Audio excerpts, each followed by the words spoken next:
Profecías finales, centinela de la verdad. Que la paz de Dios esté con cada uno de ustedes. Que Dios te bendiga, que Dios te guarde, que Dios tenga misericordia de cada uno de nosotros.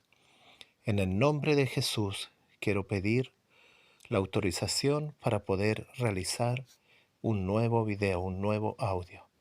Te invito a orar. Padre eterno, Señor, la honra y la gloria sea siempre para ti. Quiero pedir perdón, Señor, por nuestras faltas. Quiero pedir, Señor, muy en especial por cada persona que va a escuchar este audio. Que llegue, Señor, por el poder del Espíritu Santo a muchas personas. En el nombre de Jesús. Amén. La Biblia nos dice en la profecía de Daniel capítulo 8, versículo 14, dice hasta 2300 tardes y mañana, y el santuario será purificado. Daniel capítulo 8, versículo 14, hasta 2300 tardes y mañana, y el santuario será purificado. ¿Cuándo era purificado el santuario? ¿Cuándo era limpio el santuario? En el día de expiación, en el día de Yom Kippur, en el día del refugio. Tenemos totalmente claro que aquella profecía de Daniel, capítulo 8, versículo 14, empezó, o en otras palabras, terminó en 1844. ¿Qué año terminó? En el año 1844. Daniel 8, versículo 14, esa profecía que era una de las más largas que está en la Biblia, terminó en el año 1844. Desde allí, dice Daniel, que los libros fueron abiertos y dice que comenzó el juicio investigador. El juicio investigador. Y empezaron a correr los nombres de quienes, primeramente dice, de los hijos de Dios. Recordemos este orden, primeramente de los hijos de Dios. Desde el mismo Adán y su esposa Eva empezaron a correr el juicio investigador. La pregunta que nos tenemos que hacer ahora, ¿será que mi nombre quizás ya pasó? ¿Será que ha comenzado el juicio de los vivos? Tenemos totalmente claro que el juicio de los muertos ya lleva un tiempo muy, pero muy largo. Desde 1844 hasta el día de hoy. Pero la pregunta que nos hacemos, ¿cuándo comenzó, si es que ha comenzado, el juicio de los vivos? ¿Cuándo terminará el juicio de los vivos? ¿Por quién comienza el juicio de los vivos? Tenemos un gran dato que nos da el apóstol Pedro. Allí en el libro del apóstol Pedro, en la epístola, la segunda carta, dice de que él tiene un versículo muy claro para nuestros días. El juicio comienza primero por la casa de Dios. ¿Por quién comienza el juicio? El juicio comienza primero por la casa de Dios. Lo voy a volver a repetir. El juicio comienza primero por la casa de Dios. Ezequiel capítulo 9 dice que cuando vienen estos ángeles destructores, dice que el pueblo, los hijos de Dios, los que estaban gimiendo, los que se prepararon, fueron sellados. Fueron sellados. Pero los juicios destructores, ¿por quiénes cayeron primero? Dice allí Ezequiel capítulo 9. Por los líderes de iglesia, desde los mismos pastores hacia abajo. Los pastores, los ancianos, dice allí el libro de Ezequiel capítulo 9. Totalmente de acuerdo con lo que dijo el apóstol Pedro, que el juicio comienza primero por la casa de Dios. Entonces, resumiendo, Si es que ha comenzado o si ya comenzó el juicio de los vivos, ¿por quién va a comenzar? Primero por la casa de Dios. La pregunta que nosotros ahora nos hacemos, ¿será que el juicio ha comenzado, el juicio de los vivos? ¿Será que pronto irá a terminar? Si es que ya ha comenzado, ¿cuándo irá a terminar? Con esto en mente vamos a ir a la Biblia. Si podemos responder con un escrito está, ¿no es cierto? Sería maravilloso. Quiero llevarte al libro de Mateos, capítulo 3, versículo 13. Mateos, capítulo 3, versículo 13.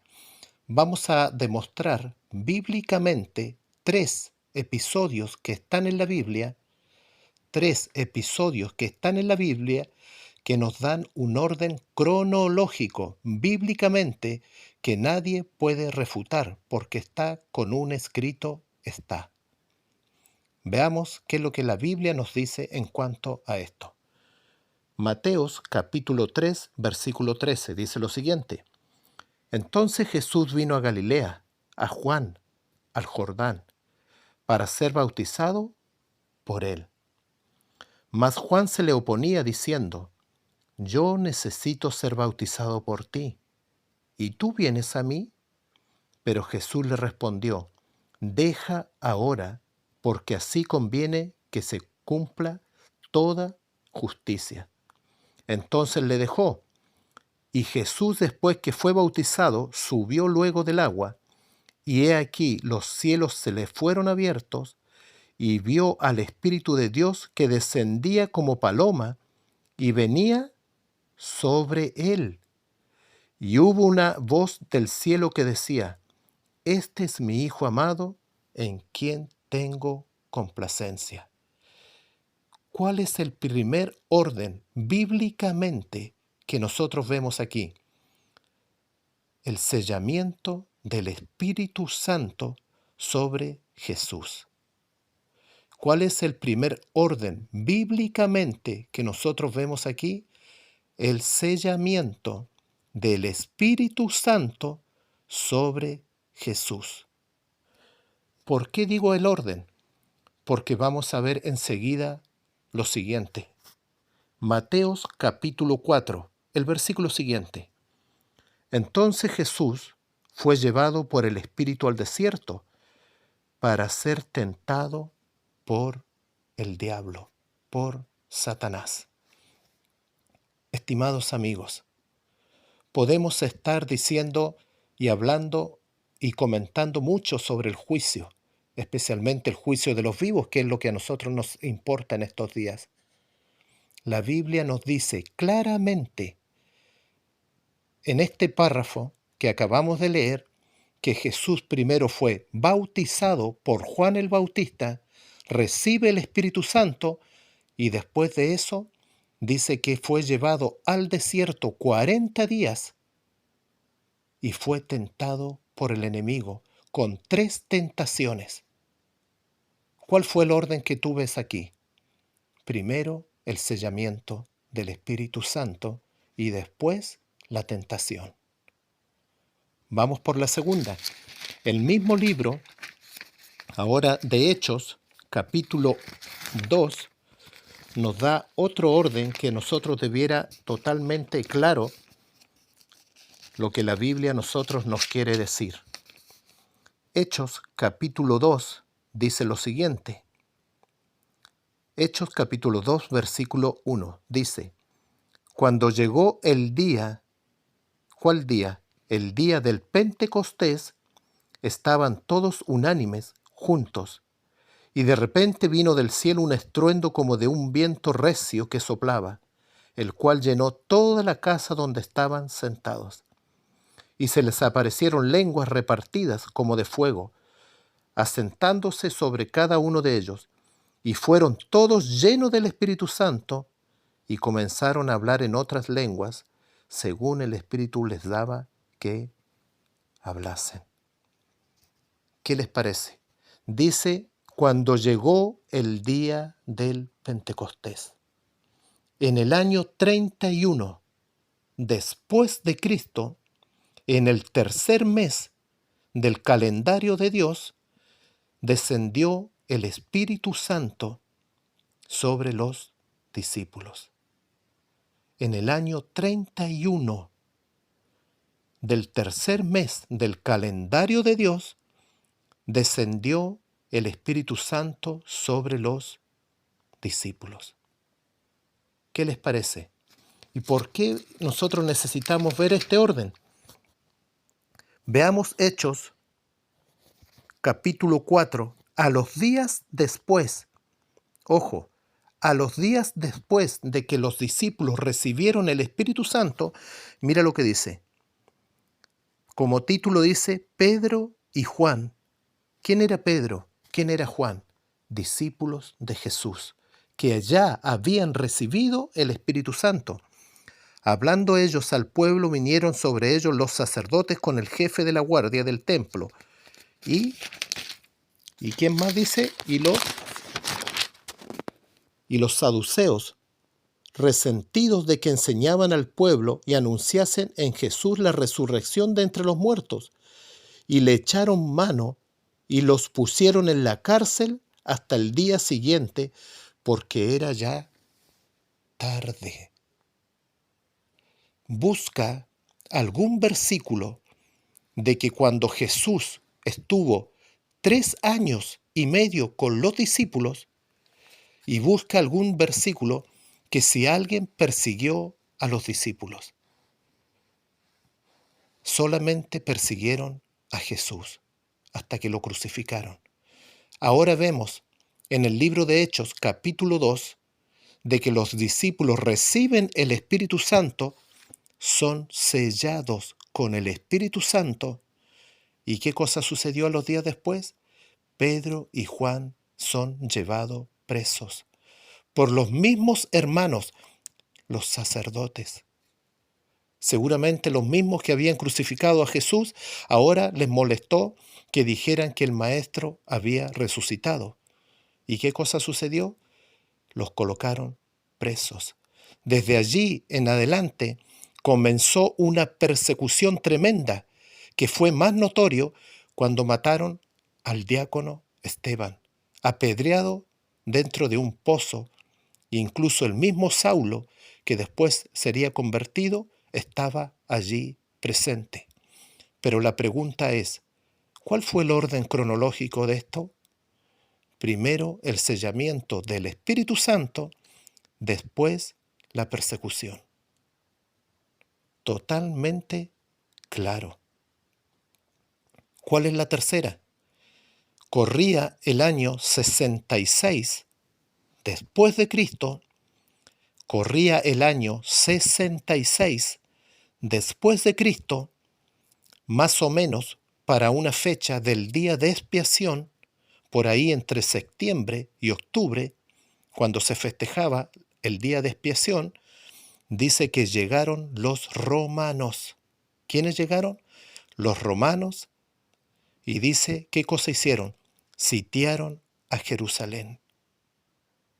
¿Qué hicieron? Sitiaron a Jerusalén. Cuenta la historia que dice de que cuando ellos la sitiaron, dice de que de un rato para otro, dice que ellos abandonaron el sitio. Y dice que los verdaderos cristianos, ojo, los verdaderos y pocos cristianos se dieron cuenta de aquella señal y huyeron a una ciudad muy pequeña que se llamaba Pella. Y dice que tuvieron que cruzar el río Jordán. ¿Para qué? Para poder llegar a aquella ciudad que los mantuvo a salvo. Pero la pregunta es, ¿qué sucedió allí? Cuando ellos fueron sitiados, y dice que en este caso este imperio, el imperio romano, dice que dejó, ¿no es cierto?, allí cuando abandonaron la ciudad, dice de que los verdaderos cristianos que estuvieron atentos a la señal que Jesús les había dicho en Mateos 24:15, que cuando veáis la abominación desoladora de la que habló el profeta Daniel, el que le entienda. ¿Qué fue lo que dijo Lucas? Lucas capítulo 22 dice Allí Lucas es muy claro porque Lucas dijo, cuando veáis a Jerusalén rodeada de ejércitos, sabed que la destrucción ha llegado. Y dice de que ellos estaban atentos a la abominación desoladora de aquel tiempo, que era que los romanos clavaron en suelo santo, muy cerca del templo, sus estandartes, pero después dejaron tirado el sitio y los verdaderos cristianos huyeron, porque tuvieron la oportunidad. ¿Y cuál es el orden cronológico de esto? Te preguntarás tú. ¿Saben cuál es el orden cronológico? Ellos huyeron. Y 3 años y medio después vino la destrucción, la persecución, la destrucción. Podríamos decir claramente de que los discípulos, los que estaban vivos allí en el año 66, que huyeron, fueron sellados en aquel momento, porque huyeron, porque estaban prestos, porque estaban, en ese sentido, atentos a las señales que, ojo, el mismo Jesús les había dicho en los evangelios. El mismo Jesús dijo, cuando veáis a Jerusalén rodeada de ejércitos, sabed que su destrucción ha llegado. Huyan, dijo Jesús. ¿Se dan cuenta cuál es el orden cronológico?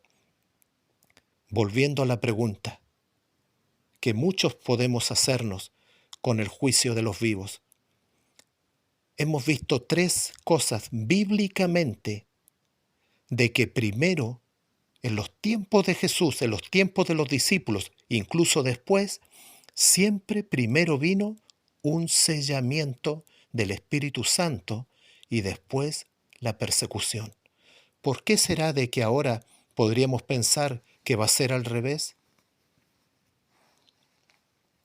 ¿Cómo podríamos pensar ahora que el orden cronológico que la Biblia nos está enseñando, Dios lo irá a cambiar? Quizás podremos hacernos la pregunta, ¿será de que los verdaderos hijos de Dios van a pasar una ley dominical sin el Espíritu Santo? ¿Tendremos fuerza sin el Espíritu Santo de pasar una ley dominical si no estamos sellados? Apocalipsis capítulo 7, Apocalipsis capítulo 7, lo puedes buscar. Dice claramente que los vientos no se sueltan hasta que primero venga el sellamiento, hasta que hayamos sellado, dice Apocalipsis 7, 4 y 5, hasta que hayamos sellado, no suelten los vientos, hasta que hayamos sellado a los siervos de nuestro Dios. ¿Cuál es el orden que ves allí? Los vientos no se sueltan hasta que cosa no queden sellados en aquel momento los 144.000. ¿Cuál es el orden? Nuevamente nos volvemos a preguntar. Primero, el sellamiento del Espíritu Santo, después la persecución. Estimados amigos, la Biblia nos enseña claramente que cuando se dicte una ley dominical o aquel clamor de medianoche, que aquellas vírgenes, ¿no es cierto?, en Mateo 25, dice que cuando vino aquel clamor de medianoche que despertaron, las insensatas fueron a buscar aceite, no encontraron por ninguna parte. Otro orden cronológico que lo vemos allí, pero respondiendo la pregunta, no podemos pasar una ley dominical, una persecución del imperio de la bestia de Apocalipsis 13 sin tener el Espíritu Santo. Y si nosotros decimos que cuando se dicte la ley dominical recién puede comenzar el juicio de los vivos y podemos ser sellados más adelante, ¿quién pasaría aquella prueba? ¿Quién pasaría aquella prueba sin el Espíritu Santo? Jesús fue bautizado por Juan el Bautista. Después de aquel evento fue llevado al desierto. Los discípulos fueron sellados con el poder del Espíritu Santo. A los días después ya estaban presos, perseguidos. ¿Y para qué hablar de Esteban, que estaba allí entre los discípulos cuando recibió el Espíritu Santo? Fue apedreado por los mismos seguidores, en este caso, los cristianos de aquel tiempo. ¿Te das cuenta lo que el orden cronológico que la Biblia nos enseña? Con un escrito está. Que Dios te bendiga, que Dios te guarde, que Dios tenga misericordia de nosotros y nos dé sabiduría, nos dé entendimiento y podamos profundizar la Biblia en cuanto a esto de que nos preocupa. Claro que nos preocupa porque es el juicio de los vivos. Estimados amigos, podemos hablar muchas, pero muchas cosas, pero lo más importante del juicio investigador, ¿saben lo que es? Que hay ángeles anotando todo lo que nosotros hacemos, todo lo que nosotros incluso no dejamos de hacer muchas veces. Todo está siendo anotado. Se está leyendo incluso nuestra mente, nuestros pensamientos, y está siendo anotado en este juicio investigador. Podemos hablar mucho del juicio de los vivos, del juicio de los muertos, pero lo más importante es lo que tú vives día a día, a diario, lo que tú haces con tu día que Dios te da para vivir. Debemos prepararnos porque el aceite se está acabando. Que Dios te bendiga, que Dios te guarde, que Dios tenga misericordia de nosotros y ponga en nosotros